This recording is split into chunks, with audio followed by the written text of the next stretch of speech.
Hello.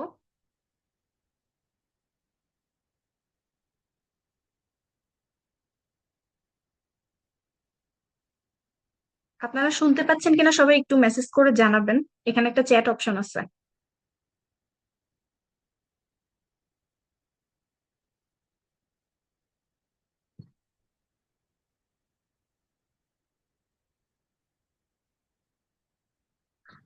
ওকে, আপনারা 10 জন আপনারা add হয়েছেন, আর একটা মিনিট আমি একটু দেখি বাকিরা অ্যাড হলে একবারে শুরু করবো।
আচ্ছা, আমরা আমাদের লাইভ সেশনটা এখন শুরু করব।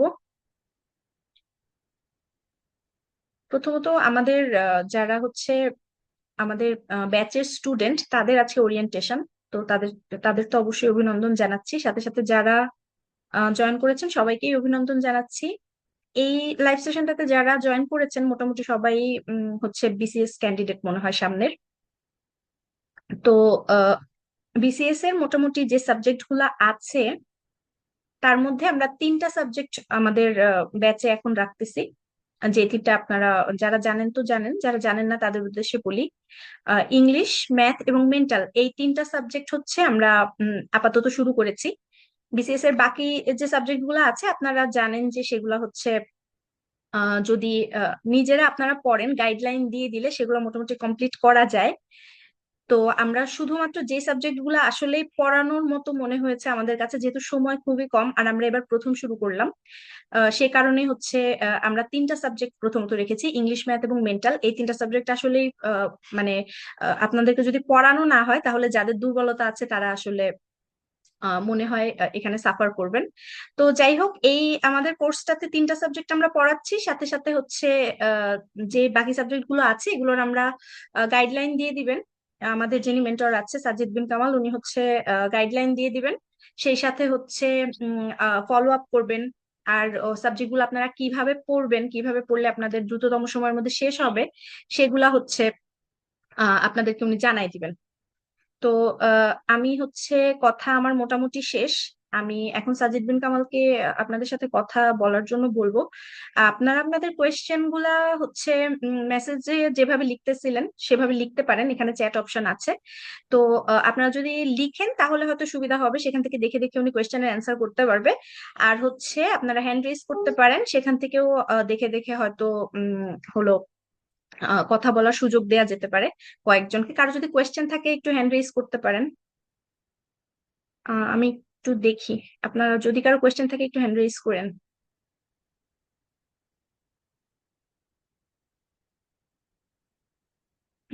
না, এখান থেকে মোটামুটি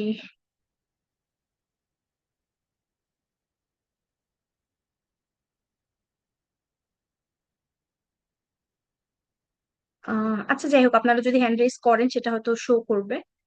সেটা আমি পরে হয়তো দেখলে দেখতে পারি। তো যাই হোক, আমি হচ্ছে সাজিদুল কামালকে এখন রিকোয়েস্ট করছি আপনাদের সাথে কথা বলার জন্য। মূলত ওই আজকে আপনাদের এই যে ওরিয়েন্টেশন ক্লাসটা বা সেমিনারটা, এটাতে হচ্ছে মেইনলি আপনাদেরকে গাইডলাইন গুলো দিবে। তো আপনাদের যার যা কোয়েশ্চেন আছে আপনারা লিখে ফেলেন, উনি এখন আপনাদের সাথে যুক্ত হবেন।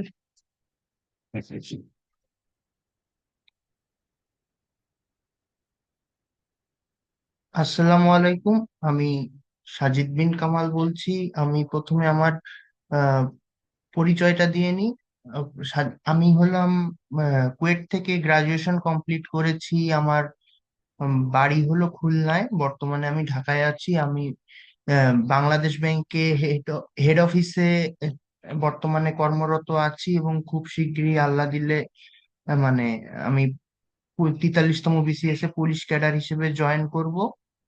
তো এই হলো আমার সংক্ষিপ্ত পরিচয়। আমি আসলে আজকে এসেছি আপনাদের সামনে 47তম বিসিএস প্রিলিমিনারি, যেটা এইটা নিয়ে কথা বলতে। তো 47তম বিসিএস প্রিলিমিনারি আর বিসিএস এর সার্কুলার বর্তমানে চলমান, এবং এই বিসিএস এ মোটামুটি প্রায় 627টা জেনারেল পোস্ট এবং সব মিলিয়ে 2500+ পোস্ট আছে। তো একটা হিউজ সার্কুলার, এবং এবং সময়ও আসলে যেহেতু বর্তমানে সার্কুলার চলমান, আশা করা যায় এপ্রিল মে মাসে আর কি আপনাদের প্রিলিমিনারিটা হয়ে যাবে। তো সেক্ষেত্রে আমার মনে হয় আপনাদের এখন থেকেই আসলে সময়টা মানে খুবই স্বল্প, এবং এখন কোনো কোচিং বা আহ, মানে একদম শুরু থেকে বেসিক ধরে ধরে পড়ার আসলে ওই সময়টা নেই, যারা আসলে 47 বিসিএস টাই টার্গেট করেছেন। ঠিক আছে। তো এখন আপনাদের যদি কোনো কোশ্চেন থাকে বিসিএস রিলেটেড, সেইগুলোরও অ্যান্সার দিব, এবং আমি নিজে থেকেও কিছু কথা বলবো আপনাদেরকে, যে হ্যাঁ, প্রিপারেশন ভালোই কেমন হবে। হওয়া উচিত, বা আহ কিভাবে আপনাদের আগানো উচিত, বা এই যে এতদিন ধরে এই আমি ক্যাডার হওয়ার পর থেকে আসলে মানুষের কাছ থেকে কোন ধরনের কোশ্চেন গুলো পেয়ে এসেছি, এবং সেই মানুষ আসলে প্রিপারেশন নিতে যে কোন ধরনের সমস্যার আর কি মানে ফেস করে, এবং আরো হলো আপনার এই বেশিরভাগ ক্যান্ডিডেট সাধারণত যে ভুলগুলো করে থাকে ওই ভুলগুলো নিয়েই আমরা আজকে মোটামুটি কথা বলবো। তো যদি প্রথমেই কারো কোনো কোশ্চেন থাকে সেটা করতে পারেন, আমি ওইটার অ্যান্সার দিয়ে এরপরে হলো পরবর্তী আমার কথাটা বলার চেষ্টা বলবো আর কি।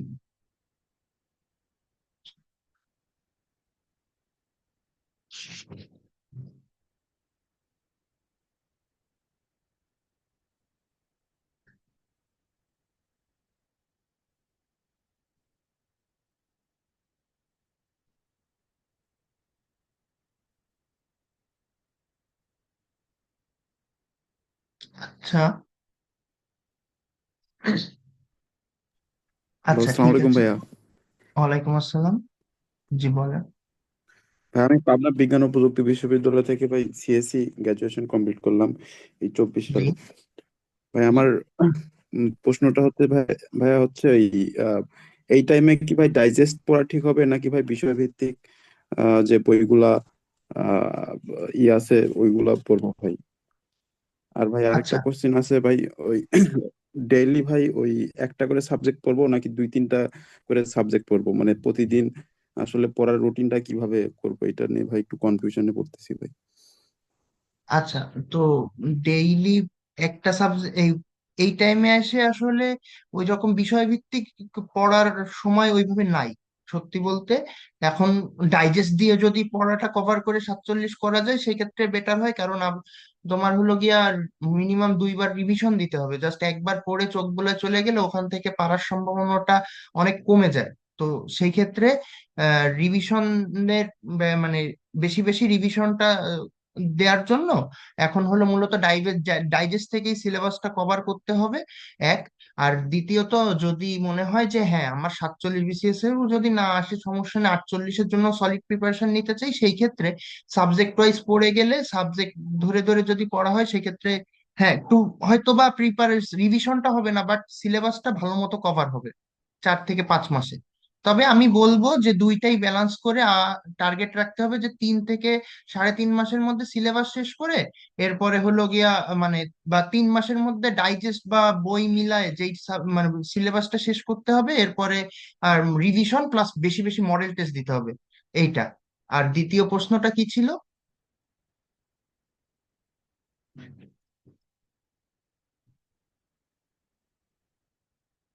ভাইয়া ডেইলি পড়ার রুটিনটা কেমন হবে, মানে আহ, আচ্ছা, ডেইলি একটা করে পড়ার রুটিন সাবজেক্ট হলো প্রতিদিন, একটা আহ, করে সাবজেক্ট আগে হলো পড়া। এই আগে হলো বিগত সাল সলভ করতে হবে, বিগত সাল সলভ করে আহ, আর তোমার দেখতে হবে যে তুমি আসলে কোন সাবজেক্ট গুলো বেশি মানে দুর্বল আর কোন সাবজেক্ট গুলো মোটামুটি ভালো বা পারো। ঠিক আছে? তো যেই সাবজেক্ট গুলোতে দুর্বলতা বেশি সেইগুলোর পিছনে বেশি টাইম দিতে হবে অবভিয়াসলি, আর যেগুলোতে দুর্বলতা তুলনামূলক কম ওইগুলোই মিনিমাম টাইম দিয়ে ম্যাক্সিমাম মার্ক আনার চেষ্টা করতে হবে। তো যেই সাবজেক্ট গুলোয় বেশি দুর্বলতা ওইগুলোর জন্য একটু বেশি টাইম রাখতে হবে, এবং ঠিক টার্গেট করতে হবে যে আমি এই যে ধরো আমার নিজের কথা বলি, ধরো আমি হলো বাংলা সাহিত্য ইংলিশ লিটারেচার এই দুইটাই একটু তুলনামূলক বেশি দুর্বল ছিলাম। তো আমি মোটামুটি এইটার পিছনে ম্যাক্সিমাম টাইম দেওয়ার ট্রাই করছি বা বেশি সময় দেওয়ার চেষ্টা করছি। তো এতে হয়েছে কি আমি হলো মোটামুটি 1 মাস থেকে 1.5 মাস ধরে হলো গিয়ে বাংলা সাহিত্য পড়ছিলাম, ইংলিশ লিটারেচারও মোটামুটি 1 মাস পড়ছি, তারপরে ওইটা বারবার রিভাইজ করছি। তো এইটার ফলে আস্তে আস্তে আমাদের মধ্যে এই এই কি বলে এই যেই দুর্বলতাগুলো এটা আস্তে আস্তে রিকভার হইতে থাকে, তো যত বেশি রিভিশন দিবা তত বেশি আর কি এটা রিকভারি বাড়তে থাকে। তো আমার মতে তোমার হলো কি আগে এটা ঠিক করতে হবে যে তুমি কোন কোন সাবজেক্টে তোমার দুর্বলতা বেশি ওইগুলোতে বেশি টাইম দিতে হবে, এবং টার্গেট করে পড়তে হবে যে হ্যাঁ আমি একটা বই পড়তে হবে যে এই সাবজেক্টের জন্য এই বইটাই পড়বো প্রিলির জন্য, এবং এইটা আমার এই ধরো একটা এমপি থ্রি বইটা একটা 500 পেজের বাংলাদেশ। তো 500 পেজ পড়তে তোমার মোটামুটি যদি 1 মাস টাইম নাও বা 20 দিন টাইম নাও, তাহলে ওই অনুযায়ী পেজ ভাগ করে ফেলতে হবে যে আমি আজকে 20 পেজ পড়বো, আমি আজকে 30 পেজ পড়বো, 40 পেজ পড়বো, এইরকম ভাবে টার্গেট সেট করে ওই অনুযায়ী আগাইতে হবে। ঠিক আছে? তো এরপরের পরবর্তী কোশ্চেন হলো, আচ্ছা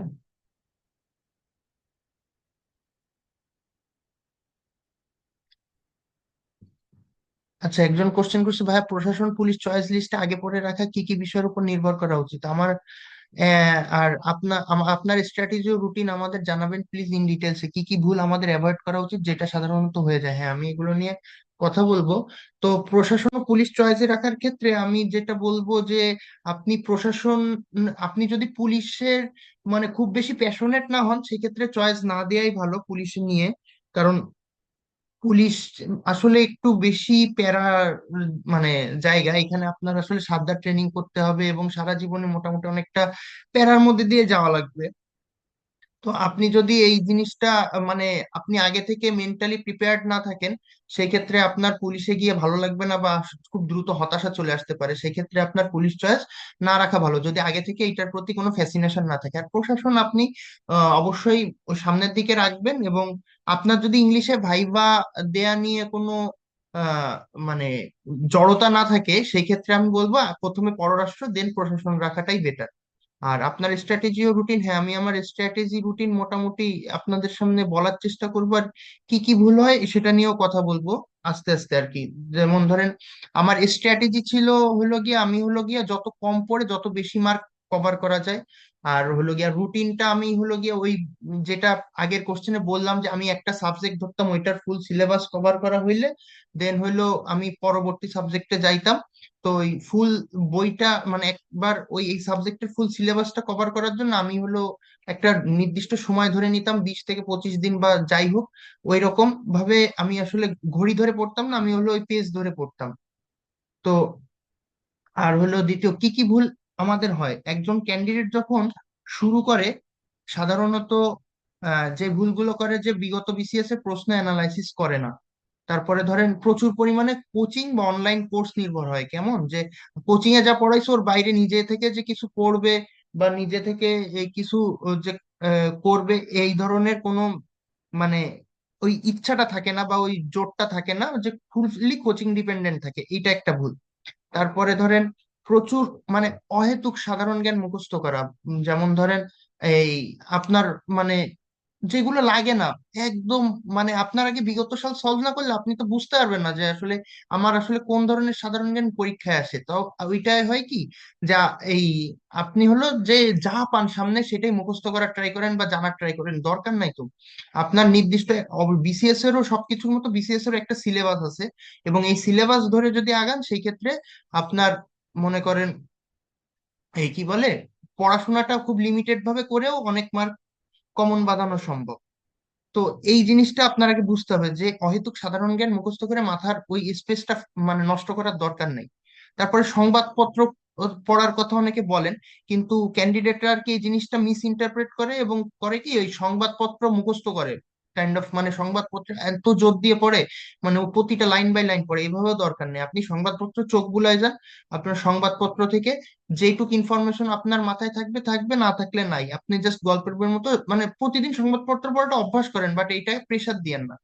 তারপরে যে মনের বিরুদ্ধে গিয়ে পড়াশোনা করা, যে বিসিএস এর আসলে পড়াশোনাটা মানে অনেক হেক্টিক আর হলো অনেক বোরিং একই সাথে। তো আপনি যখন আপনার মনের বিরুদ্ধে যে জোর করে পড়তে যাবেন দেখবেন ওই পড়া মাথায় ঢুকতেছে না, আস্তে আস্তে বিসিএস এর প্রতি বিতৃষ্ণা চলে আসবে। তো এই জন্য আর কি আপনার ধীরে ধীরে বিসিএস প্রতি যেন বিতৃষ্ণা না আসে, এই জন্য আপনার যখন পড়তে ইচ্ছা করবে ঠিক তখনই ওই পড়াশোনাটা কন্টিনিউ করবেন। এবং আর কি এই মানে যখন পড়তে ইচ্ছা করবে জাস্ট তখন পড়লে এইভাবে একদিনে যদি ধরেন 1 ঘন্টা পড়তে ইচ্ছা করছে 1 ঘন্টা পড়েন, বা পরের দিন ধরেন অনেক বেশি পড়তে ইচ্ছা করতেছে যতক্ষণ পড়তে ইচ্ছা করছে ততক্ষণ পড়েন, বাট মনের বিরুদ্ধে না গিয়ে পড়েন, এইটাই বলতে চাচ্ছি। তারপরে অনেকে আছে শুধু পড়ে একদমই লেখে না। তো এইটা আপনি এটা দিয়ে প্রিলি পার করতে হলে আপনি জীবনেও রিটেন পার করতে পারবেন না, বাট কারণ রিটেনে আপনার প্রচুর লিখতে হবে, মানে আপনি চিন্তাও করতে পারবেন না এত পরিমাণ লেখা লাগে। তো ওই অভ্যাসটা আপনি প্রিলি থেকেই নোট করা থেকে শুরু করেন, যে বেশি বেশি করে লেখেন, যা পড়বেন ওইটাই লিখে ফেলান। এইভাবে আপনার নিজের নোট দাঁড়ায় যাবে, আরেকজনের নোট পড়ে আসলে কোনো লাভ হয় না। এর থেকে নিজে যে ছোটখাটো ভাবে নোট বানাবেন আপনি পড়তে পারলেই হচ্ছে, ওইটা দিয়েই পড়াশোনাটা কন্টিনিউ করবেন। আরেকটা সবচেয়ে মেইন প্রবলেম যেটা, যারা প্রিলি টেকে না এরা আসলে সবচেয়ে বড় যে ভুলটা করে সেটা হলো আপনার তারা মডেল টেস্ট দেয় না, বেশি একটা ভয়ে যে কম পাইলে আবার মানে যদি কনফিডেন্স কমে যায়।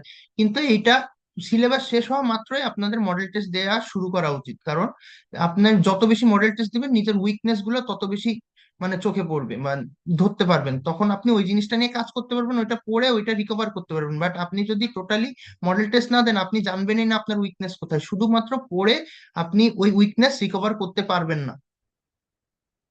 আশা করি আপনি আপনার কোশ্চেনের অ্যান্সার পেয়েছেন। এরপর একজন কোশ্চেন করছেন প্রশ্ন ব্যাংকের ব্যাখ্যাগুলো কি পড়তে হবে নাকি শুধু প্রশ্নই সলভ করবো, না অবশ্যই ব্যাখ্যাগুলো একবার করে রিডিং করে যাবেন। কারণ আপনি যত বেশি মানে ব্যাখ্যাগুলো পড়বেন, ব্যাখ্যা ওইখানে প্রশ্ন ব্যাংকের একটা কোশ্চেনের ব্যাখ্যা একটা যে ব্যাখ্যা থাকে এর মধ্যে শুধু একটাই অ্যান্সার লুকায় থাকে না, এর মধ্যে আরো অনেক কোশ্চেন থাকে, একটা ব্যাখ্যার মধ্যে আরো 5-7টা কোশ্চেন থাকতে পারে, আরো 5-7টা ইনফরমেশনের মধ্যে 5-7টা কোশ্চেনও থাকে। তো এই জিনিসটা আপনার বুঝতে হবে যে আপনি চাইলেও মানে এই ব্যাখ্যাটা না পড়লে আপনি মনে করেন মিনিমাম 5-7টা কোশ্চেন থেকে দূরে চলে গেলেন। তো এই জন্য আপনাকে পড়তে হবে, মানে ব্যাখ্যাও পড়তে হবে। আর এখানে আর হলো গিয়া কোশ্চেন করছেন,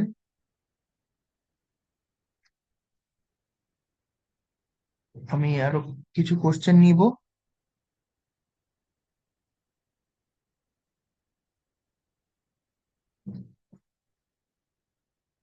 আচ্ছা, কিছু কিছু মানুষ বলে রিটেন বেস পড়াশোনা করতে, সেটা আসলে কি আদৌ কি উচিত?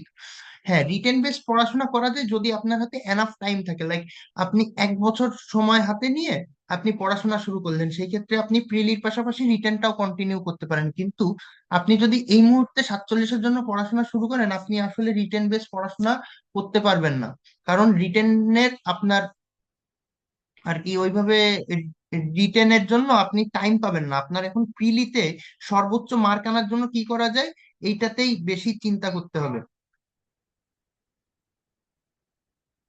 এই জন্য আপনি অবশ্যই রিটেন বেস পড়াশোনা, রিটেন বেস এই পড়াশোনাটা আহ, এখনের জন্য না, বাট আপনি যদি টাইম নিয়ে শুরু করেন সেক্ষেত্রে প্রিলির পাশাপাশি রিটেনের সিলেবাসটাও দেখবেন। প্রিলি রিটেনের সিলেবাস মিলে আপনি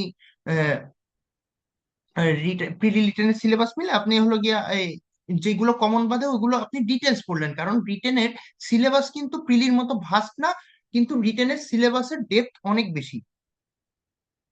তো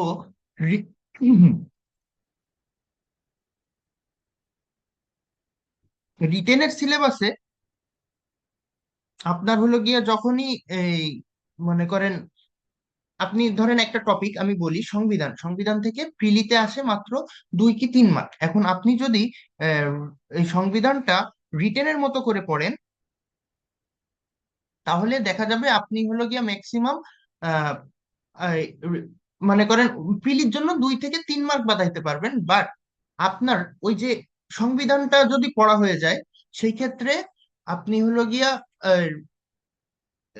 মিনিমাম রিটেনে মিনিমাম 20 মার্কের মতো আপনার কমন হয়ে যাবে। আর প্লাস আপনি সংবিধানের ওই ধারাগুলো দিয়ে যে কোনো আহ, অধ্যায় মানে সংবিধানের ওই ধারাগুলো দিয়ে আপনি মনে করেন যে কোনো প্রশ্নের অ্যান্সারে ওই ধারাগুলো আপনি লিখতে পারবেন। এটা জাস্ট একটা উদাহরণ দিলাম। একইভাবে ধরেন আপনার ইংলিশ লিটারেচার আপনার মনে করেন রিটেনে আসে না, তো আপনি ওইটাকে অবশ্যই রিটেনের মতো করে পড়বেন না। বাট ইংলিশ গ্রামার ডিরেক্ট রিটেনে আসে না, কিন্তু আপনার ইংলিশ গ্রামারটা যদি ভালো প্রিপারেশন থাকে বা আপনার যদি সলিড বেসিক থাকে, সেক্ষেত্রে ওইটা আপনাকে রিটেনে লিখতে হেল্প করবে। এই টাইপের দুইটা মিক্সচারে একটা মানে প্রিপারেশন নেওয়া সম্ভব।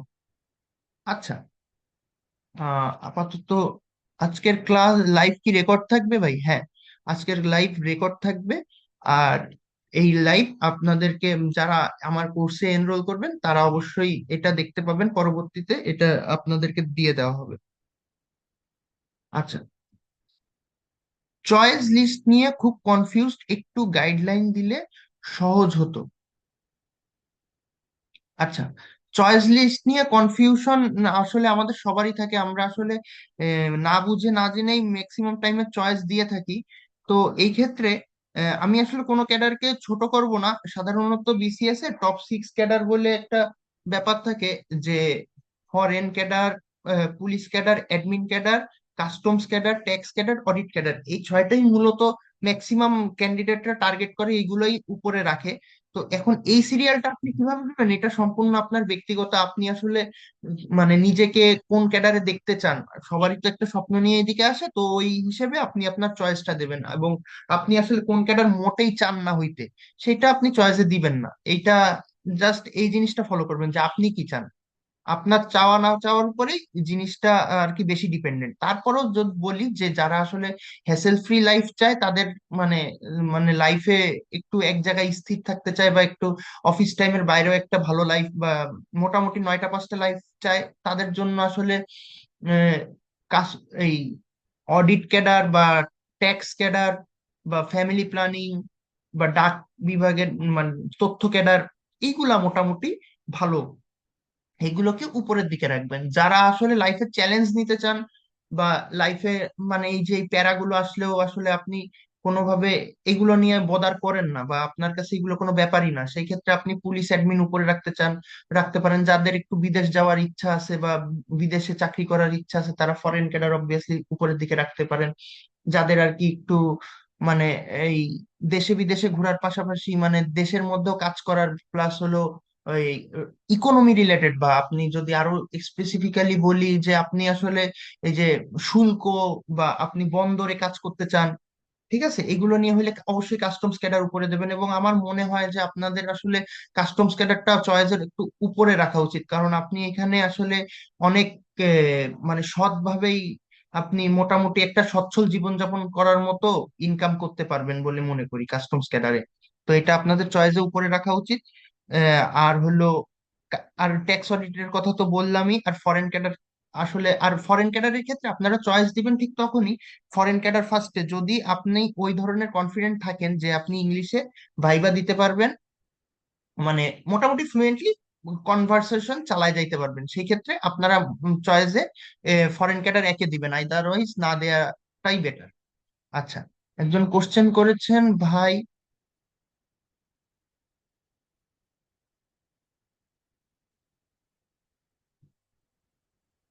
আচ্ছা, আচ্ছা, কোশ্চেন পরে দেখছি। আমি আসলে বলি, আমি মানে ক্যাডার হওয়ার পরে মানে বিভিন্ন কথা মানে কোশ্চেন শুনে থাকি মানুষের কাছ থেকে।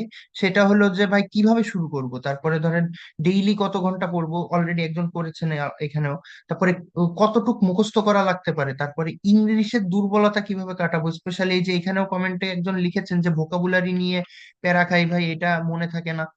তারপরে গণিতের দুর্বলতা কিভাবে কাটাবো, তারপর কোন কোচিং এ ভর্তি হব, তার এইগুলাই আর কি। ঠিক আছে, তো এইগুলারই আমি একটা একটা করে অ্যান্সার দেওয়ার চেষ্টা করব। তো আমি প্রথমে বলি শুরুটা হবে কোথা থেকে। শুরুটা আপনাদের অবশ্যই করতে হবে যে হলো গিয়া আপনি শুরু করবেন অবশ্যই বিগত সালের কোশ্চেন অ্যানালাইসিস দিয়ে। আপনি বিগত সালকে যত বেশি অ্যানালাইসিস করবেন, কেন বলছি, আপনাকে বুঝতে হবে যে পরীক্ষক বা পিএসসি কোন জিনিসগুলোকে বেশি গুরুত্ব দেয় এবং সময়ের পরিবর্তনের মাধ্যমে কোন জিনিসগুলোর গুরুত্ব বাড়ছে, কোন জিনিসগুলোর গুরুত্ব কমছে। ঠিক আছে, তো এইটা যদি আপনি বুঝতে পারেন, আপনি এখনকার তো একটা পরিবর্তিত সময়, এইটা গেস করে আপনি হলো কোশ্চেনও কি রকম পরিবর্তন আসতে পারে ওটা গেস করতে পারবেন। প্লাস আপনার কোন টপিক গুলো, ওই ধরেন বিভিন্ন গাইড বই তো আমরা ফলো করি প্রিলির জন্য বা ডাইজেস্ট, তো ওইখানে কিন্তু সব টপিক থাকে, কিন্তু সব টপিক থেকে তো আর কোশ্চেন আসে না। তো আপনাকে বুঝতে হবে কোন টপিক গুলো থেকে একদমই কোশ্চেন আসে না, ওইগুলো আপনি জাস্ট চোখ বুলায় যাবেন পড়ার সময়।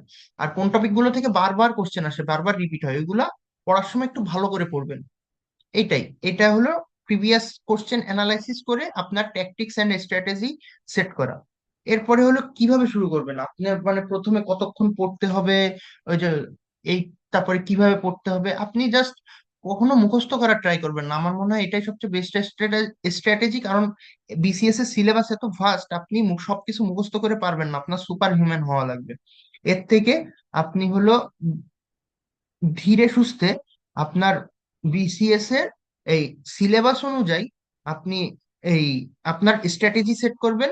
আপনার এই সময় ধরে পড়াটা আমি হলো গিয়া মানে ইন্সপায়ার করি না বা মোটিভেট করি না। আমার মনে হয় সময় ধরে পড়ার থেকে আপনি হলো টার্গেট সেট করেন আপনার কতটুক পড়া লাগবে, আপনার ওইটুক পড়তে যতক্ষণ লাগে ওইটুক টাইমই পড়েন।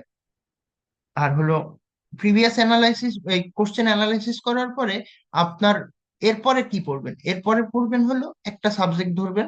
ওই সাবজেক্টের আপনি হলো গিয়া প্রথম থেকে শেষ পর্যন্ত জাস্ট রিডিং পড়ে যান। আপনি যখন প্রথমবার একটা বই পড়বেন, আপনার খুব বেশি হলে ওইখানে 100টা ইনফরমেশন পড়লে ম্যাক্সিমাম 30% বা 30টা ইনফরমেশন আপনার মাথায় থাকবে, আর বাকিগুলো আপনি সব ভুলে যাবেন। এখন এই যে ভুলে যাওয়ার সময় ভুলে যে যান, এর ফলে অনেকে হয় কি ক্যান্ডিডেটরা অনেক প্যারা খায় যে যে ভাইয়া আমাকে জিজ্ঞেস করে যে ভাইয়া আমি তো পড়ছি বাট ভুলে গেছি, এখন কি করব। দেখেন, ভুলে যাওয়াটা হলো পার্ট অফ দ্য প্রসেস, মানে এখানে আপনি যে পড়াশোনাটা করতেছেন এই পড়াশোনার একটা পার্ট হলো ভুলে যাওয়া। আপনি পড়বেন আর ভুলে যাবেন, বাট কখনো পড়তে ভুলেন না। আপনি পড়বেন আবার ভুলবেন, আবার পড়বেন আবার ভুলবেন, এইভাবে আপনি প্রথমবার যখন পড়লেন তখন 30% মনে থাকলো, এর পরের বার যখন ওই একই জিনিস পড়লেন তখন ওই জিনিসটা 50% মনে থাকবে, এর পরের বার যখন পড়বেন তখন ওই জিনিসটা 70% মনে থাকবে। এইভাবে যত বেশি পড়বেন ওই জিনিসটা সম্পর্কে আপনার তত বেশি ধারণা ক্লিয়ার হবে, প্লাস ইনফরমেশনও মাথায় থাকবে।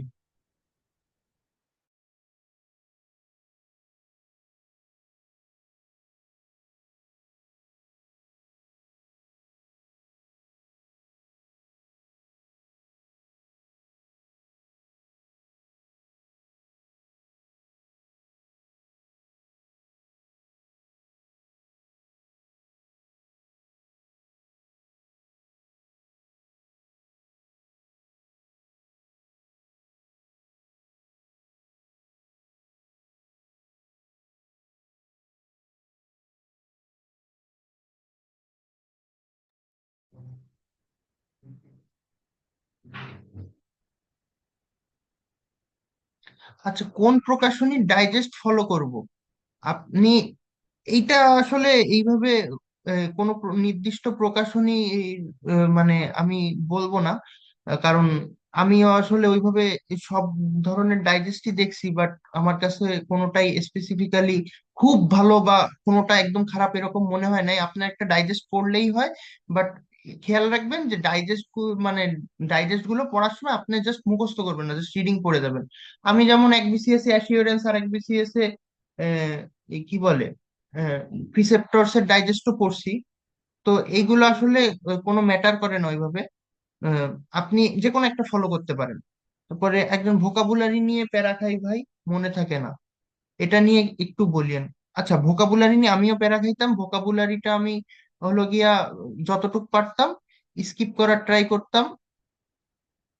আর হলো মানে কেন স্কিপ করতাম, যে আমার কাছে মনে হয়েছে যে ভোকাবুলারিতে মানে আপনার যে পরিমাণ এফোর্ট দিয়ে যেগুলো মুখস্থ করা দরকার ওখান থেকে কমন বাঁধার সম্ভাবনা খুবই কম। এই জন্য আমার কাছে মনে হইতো ভোকাবুলারি গুলা আপনি চাইলেও স্কিপ করে গিয়েও বিসিএস এ ভালো করা যায়, বাট ব্যাংকে না। তো এইখান থেকে আমার মনে হয় ভোকাবুলারি নিয়ে একটু প্যারা না খেয়ে আপনি ওইটাকে মানে ওইটা আপনি ভোকাবুলারি নিয়ে প্যারা না খেয়ে ওইটা নিয়ে স্কিপ করে যাইতে পারেন। আর হলো গিয়া আরেকটা কথা বলবো, ভোকাবুলারির জন্য আপনারা হাই ফ্রিকোয়েন্সি ওয়ার্ড কিছু আছে, জিম্যাট জিআরইর 250 বা 350, ওইগুলা ফলো করতে পারেন। ওই 250 ওয়ার্ড মুখস্থ করলে আপনার একই সাথে ভোকাবুলারি অনেকটা কভার হবে এবং আপনার লেখার ফ্রি হ্যান্ড রাইটিংও ইমপ্রুভ হবে। আচ্ছা, এর পরের কোশ্চেন, আপনার কোর্স ডিটেলস জানতে পারি? হ্যাঁ, আমার কোর্স ডিটেলস জানতে পারেন। আমি আসলে এখন মূলত, যেহেতু এটা আমার মানে প্রথম চালু করছি, এখনো আসলে ওই লেভেলে গিয়ে পারিনি। আমি আপাতত ম্যাথ মানে বিসিএস এর মেইন যে দুইটা জিনিসে স্টুডেন্টদের বা ক্যান্ডিডেটদের ঝামেলা হয়, যে ইংলিশ আর ম্যাথ। ইংলিশ, ইংলিশের মধ্যে ইংলিশ গ্রামার, ইংলিশ লিটারেচার, আর ম্যাথের মধ্যে ম্যাথ আর মেন্টাল এবিলিটি, এই চারটা মোটামুটি আমি কভার করব বা আপনাদেরকে পড়ায় দিব। আর বাকি যেটা, ওটা আসলে বুঝার কিছু নেই ওখানে আসলে। আমার মানে আপনাদেরকে একটা দিক নির্দেশনামূলক একটা গাইডলাইন দিয়ে দেবো যে এখান থেকে একটু করতে হবে, এখান থেকে একটু করতে হবে, বা এগুলো এগুলো করতে হবে, এগুলো করলে মোটামুটি কভার হবে।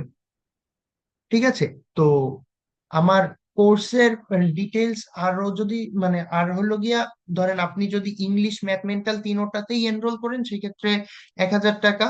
আর যদি যে কোনো দুটা এনরোল করেন সেক্ষেত্রে 700 টাকা, অথবা যে কোনো একটা এনরোল করলে সেটা 500 টাকা দিয়ে আপনি এনরোল করতে পারবেন। আমাকে পার্সোনালি নক দিলে হবে, বা এই যে হোস্ট হুমায়রা জিমকেও নক দিলে হবে। এ, আচ্ছা, পরবর্তী কোশ্চেন হলো ভাই, কোন কোন বই পড়বো? বাংলা, গণিত, ইংরেজির জন্য কোনটা ভালো হবে? আপনি কোনটা ফলো করেছেন? এখন আমি বাংলার জন্য বাংলা ব্যাকরণ, বাংলা লিটারেচার সাহিত্যের জন্য আমি এমপি3 ফলো করেছি, এবং আমার স্ট্র্যাটেজি ছিল হলো আমি হলো মানে মোটামুটি আমি যে কোনো একটা সাবজেক্টে প্রিলিতে যে কোনো একটা সাবজেক্টের জন্য একটা বই পড়তাম। আমি অতিরিক্ত একাধিক বই পড়তাম না। এটা এখন ডিপেন্ড করে ক্যান্ডিডেটদের নেচারের উপরে। ধরেন আমি একটু কম বই পড়ে একটা বইকে ফলো করতে পছন্দ করতাম, অনেকে আছে কি 2-3টা বই পড়ে টোটাল ইনফরমেশনটা গ্যাদার না করলে তার ভালো লাগে না, সে 2-3টা বই পড়তো, ওইটা তার জন্য ভালো। আমার জন্য যেমন একটা বই ভালো। তো এখন এইটা আমার ক্যারেক্টারিস্টিক্স। আমি হলো বাংলার জন্য শুধুমাত্র এমপি3 পড়ছি জর্জের। ম্যাথের জন্য আমি ম্যাথ ককটেইল বইটা প্রিফার করি। আর ইংলিশের জন্য, যদি ইংলিশের ক্ষেত্রে আবার কথা আছে যে আপনার বেসিক যদি একটু উইক হয়, সেই ক্ষেত্রে মাস্টার্স বই থেকে আপনি মাস্টার্স বইটা ফলো করে বেসিকটা স্ট্রং করতে পারেন। আর যদি বেসিকটা মোটামুটি ঠিক থাকে ইংলিশের, সেক্ষেত্রে ইংলিশ ফর কম্পিটিটিভ এক্সাম থেকে অ্যাডভান্স লেভেলের কিছু ইংলিশ কোশ্চেন্স আপনি সলভ করতে পারেন। আর ওভারঅল এক্সাম ভেদা থেকে আপনি মানে এগুলার মানে অ্যাডভান্স লেভেলের কোশ্চেনের এই অ্যান্সার পাবেন।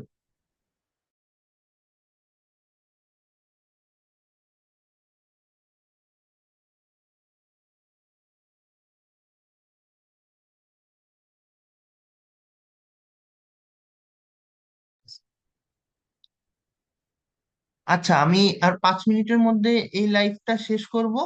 তো আপনাদের জানি না কতটুকু কোশ্চেনের অ্যান্সার দিতে পারছি আজকের। এইটা হলো খুবই শর্ট একটা লাইভ ছিল। দিক নির্দেশনামূলক কথা বলতে আসলে এগুলাই, যে ক্লাস কতগুলো হবে। ক্লাস মোটামুটি আমি প্রিলি আপনাদের 47 প্রিলি পর্যন্ত আমি আপনাদের সাথে আছি, এবং আপনাদের যে কোনো সমস্যা আমাকে পাশে পাবেন। দিক নির্দেশনামূলক হোক আর উম যে ধরনের ক্লাস দিয়ে হোক, আমি 47 প্রিলি পর্যন্ত আপনাদেরকে মানে আপনাদের সাথে থাকবো।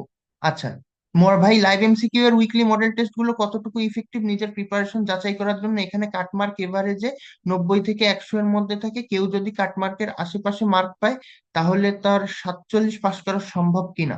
আচ্ছা, আপনারা লাইভে যখন পরীক্ষা দিবেন, লাইভে পরীক্ষা দেওয়ার সময় আপনাদের অলওয়েজ টার্গেট থাকবে যে লাইভে কাটমার্কের উপরে থাকার। এখন আপনি যদি ওখানে রেগুলার বেসিসে কাটমার্কের উপরে থাকেন, তাহলে আপনি ধরে নেন আপনি হয়তো মেইন বিসিএস এ ভালো করবেন। এখন লাক খারাপ থাকলে এদিক ওদিক হয়ে যাইতেই পারে, এটা তো আর অ্যাক্সিডেন্টাল, এটার সাথে ওই মানে তো লাইভের সম্পর্ক নেই, বাট আপনার সম্ভাবনা বেটার থাকবে এইটাই। আর যেটা বলবো যে আমি আসলে এখানে আসছি মূলত আজকে হলো গিয়ে আমাদের আজকের ক্লাসের ওরিয়েন্টেশন হিসেবে। তো আমাদের আজকের ক্লাসের ওরিয়েন্টেশনের জন্য আমি ওপেন ক্লাস রেখেছিলাম। তো আপনারা যতটুকু মানে হেল্প হয় আপনাদের, আমি জানি না কতটুকু পারছি।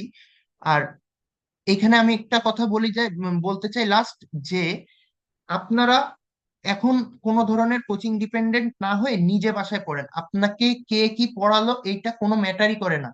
আমরা যারা ক্যাডার আছি বা কোচিং গুলো আছে বা অনলাইন কোর্স আছে, আমরা আপনাদেরকে শুধুমাত্র কোর্স মানে একটা গাইডলাইন দিতে পারবো, একটা দিক নির্দেশনাই দিতে পারবো, কিন্তু দিন শেষে আপনি আপনার পড়া আপনারই পড়তে হবে, আপনার বাসায় বসে আপনারই পড়া লাগবে, আপনার নিজেরই মাথায় ঢুকানো লাগবে, আপনার স্ট্র্যাটেজি আপনাকেই সেট করতে হবে। আমি হয়তো আমার স্ট্র্যাটেজি আপনার সাথে শেয়ার করতে পারি, ঠিক আছে, কিন্তু ওই যে সে দিন শেষে আপনাকেই আপনারটা গুছাইতে হবে। এখানে কেউ কারোটা গুছাই দিবে না, কেউ কারো মুখেও খাবার তুলে দিবে না, এইটা আপনার অবশ্যই মাথায় রাখতে হবে। তো এইটাই আসলে শেষ কথা ছিল। আর দুটো কোশ্চেন নিব আপনাদের জন্য, যদি কোনো কোশ্চেন থাকে সেই ক্ষেত্রে আপনারা কোশ্চেন করতে পারেন। আমাদের লাইভটা আসলে খুব শীঘ্রই শেষ করে দিব আর কি। আচ্ছা, আর বলতে চাই আমাদের কোর্সে আমি যে কোর্সটা নিব, এই কোর্সটার কথা আমি মেইনলি ইংলিশ নিব আর মেন্টাল এবিলিটি নেব, ম্যাথ নিবে হুমায়রা জিম, এবং ম্যাথ আমিও কিছু ক্লাস নিব, ম্যাক্সিমাম ক্লাস হুমায়রা জিমই নিবে আর কি। তো আপনাদের যদি কোনো কোশ্চেন থাকে এখন করতে পারেন আর কি।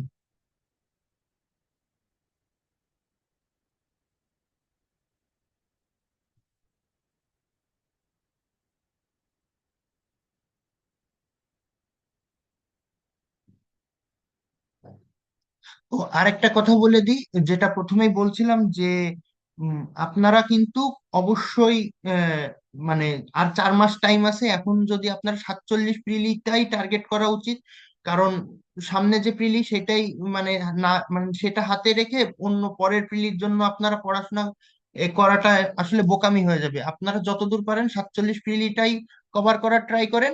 এর পরেরটা মানে 48 প্রিলির ক্ষেত্রে 48 প্রিলিতে দেখা যাবে আরেকটা জিনিস, সেটা হলো প্রিলিমিনারির জন্য ম্যাথ স্কিপ করা একদমই ঠিক হবে না। আপনি যতদূর পারেন ম্যাথের বেসিকটা স্ট্রং করার ট্রাই করেন, অথবা ম্যাথের কোশ্চেন সলভ করে করে বারবার মডেল টেস্ট দিয়ে ওই দুর্বলতা কাটায় ওঠেন।